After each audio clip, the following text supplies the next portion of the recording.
Spider-Man: Far From Home has swung into theaters. It's the final movie in the MCU's third phase and acts as the conclusion to that story arc. You gonna be the next Iron Man now? Well, no, I don't have time. I'm too busy doing your job.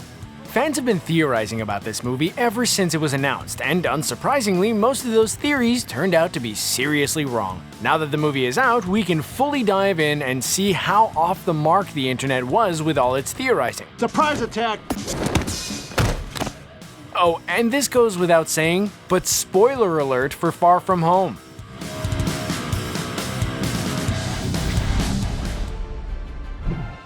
Michelle was a minor character who offered quick comments from the distance for most of Spider-Man: Homecoming. I'm not obsessed with him, I'm just very observant. But the film saved the revelation that she's the MCU's MJ until the very end. My friends call me MJ. Now things have changed for the character played by Zendaya, and that led to rampant fan theorizing. Traditionally, MJ is portrayed as the redhead girl next door, but this version of the character is a mixed-race and quirky character to fit the more modern classroom. As such, many fans started to wonder if the character was secretly the daughter of Nick Fury, placed in Peter's high school by Fury himself in order to keep an eye on the web-slinger. But such a connection between MJ and Fury was never mentioned or hinted at in the film. In fact, MJ's family is never once mentioned at all, which leaves the door open for this to still come true. It just wasn't meant to be for Far From Home's story. Many fans were hoping quite loudly on the internet that Far From Home would be the film that would fully bridge the Sonyverse of Spider-Man films with the MCU. These movies include Venom, Into the Spider-Verse, and the upcoming Morbius film. The champion of this wish is to have Venom make some sort of appearance in Far From Home, which would pave the way for a Venom and Spider-Man film, which would totally make that showdown with Carnage even sweeter. We are Venom. The theory actually gained a bit of steam shortly before the release of Far From Home when Marvel boss Kevin Feige stated to CinemaBlend that a crossover with Venom is likely, but that decision ultimately remains up to Sony. Naturally, this seemed to be a last-minute tease for what may come to pass in Far From Home, and that a deal was on the cusp of being finalized, which could have prompted a last-minute addition to the film, much like how Spidey himself was added to Civil War in the 25th hour. Unfortunately, for fans beating that drum, there was no mention or tease for Eddie Brock, Venom, or even the Sony-operated Spider-Verse films, meaning that these two franchises are, for the time being, trapped behind corporate politics between two studios.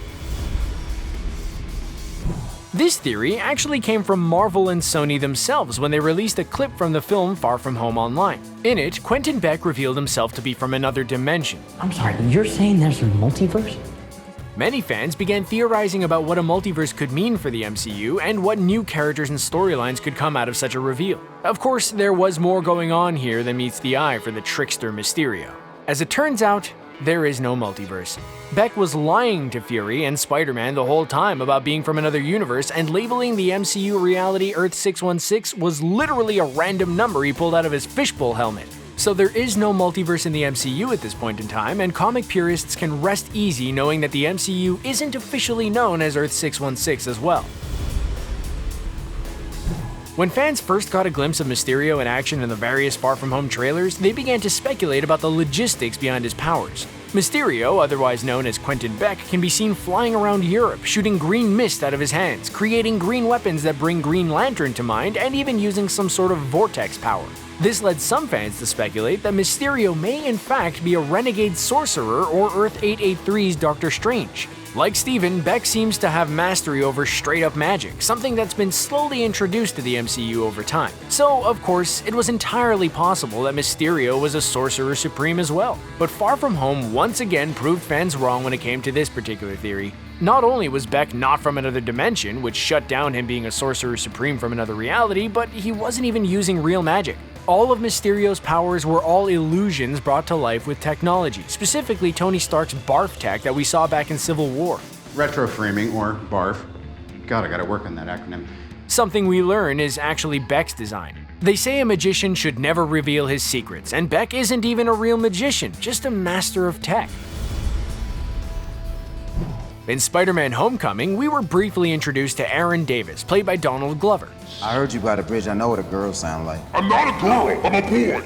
Well, if you're not the biggest Spider-Man fan, you may have missed his comment about his nephew. I don't want those weapons in this neighborhood. I got a nephew who live here.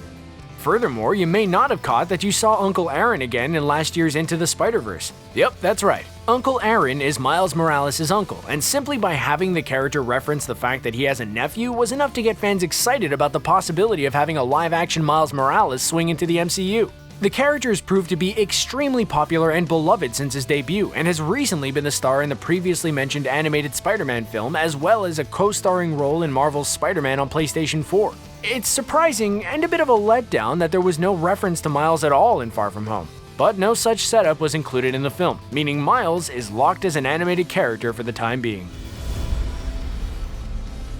The marketing material for Far From Home made a big deal about Quentin Beck being from another dimension.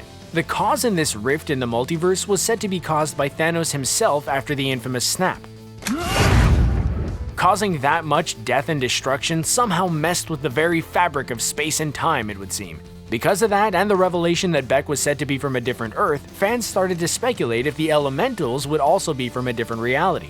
But then the movie pulled the rug out from under us and revealed that not only was Beck not from a different dimension, but the elementals seen in the movie weren't even real. They were very fancy projections made possible by Barf, and were all part of a very elaborate ruse to turn Mysterio into the new Iron Man. So Hydro Man, Molten Man, and the other elemental beings seen in the movie were technically never really there, and their destruction was all made up with the help of projections.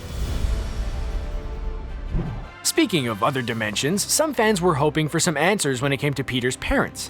Depending on which comic book arc you're looking at, the Parkers had a pretty interesting and active past. Andrew Garfield's Spider-Man films were focusing in on this particular aspect of Peter's story, but due to those films being canned, we never got the payoff for all the build-up. So naturally, some fans wanted some sort of resolution when it came to Peter's parents after those films failed to deliver. The driving theory among fans was that the Parkers were going to be revealed as S.H.I.E.L.D. agents, and that's the reason for their untimely deaths. The driving force behind this theory was the sudden introduction of Nick Fury to the plot in the film, seeking out Spider-Man specifically when other superpowered beings like Wanda Maximoff exist on the Avengers roster. But Fury was simply hard at work trying to save the world and thought Peter would be a good fit on the team as he was the chosen one of sorts by Tony himself. There was no great conspiracy about Peter's parents, nor were they ever even mentioned at all in the movie. Near the closing moments of Avengers Endgame, Peter Parker can be seen returning to high school with Ned after the snap was reversed. Far From Home revealed that the world has officially dubbed that moment the Blip, and explained how for the survivors of the snap, 5 years passed normally, but for those who returned with the Blip, they didn't age. While the high school newsfeed was a funny and informative way of starting the movie off, many were hoping that the movie was going to start right where we last saw Ned and Peter in school during Endgame. And while that would have been a cool touch to keep the story going, it's implied that some time has passed between Endgame and Far From Home, and that society has only just come to grips with the whole Blip thing. So while some fans were hoping for this direct connective thread between movies, we're glad this theory didn't pan through.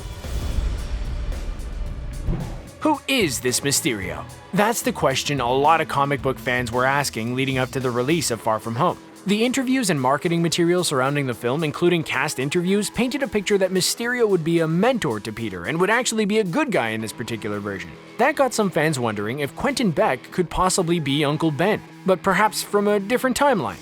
We know Aunt May is much younger in the MCU than she's usually portrayed as, so the idea that Uncle Ben would also be a lot younger makes sense. Furthermore, Beck seemed to be giving Peter a lot of talks about what is morally right about being a superhero.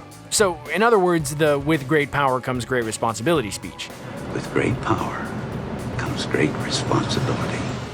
But fans were dead wrong on that theory. Like Peter's parents, there was no mention of Uncle Ben at all in Far From Home, and Beck turned out to be a villainous illusionist. We think Mysterio being Uncle Ben was a bit too out there, even for internet fan theories, but it's certainly one of the more amusing ones.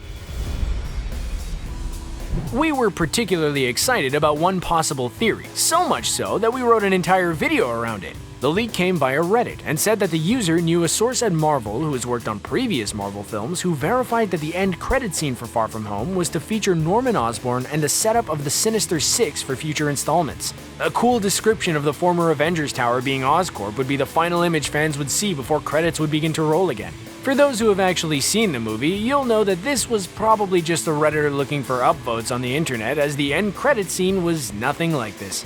In fact, there was no Norman Osborn or Sinister Six setup at any point in the movie. Fans did get J.K. Simmons as J. Jonah Jameson, who got to tell everyone Spider-Man is Peter Parker, which is a pretty jaw-dropping moment regardless of previous expectations. Do you think it's still fun to speculate and theorize on upcoming movies, or should we all take a chill pill and just wait to see the movie? What did you think of Far From Home? Did you like it more or less compared to Homecoming? Let us know in the comments below, and be sure to like this video and subscribe to the channel for more videos like this in your playlist every day. Thanks for watching.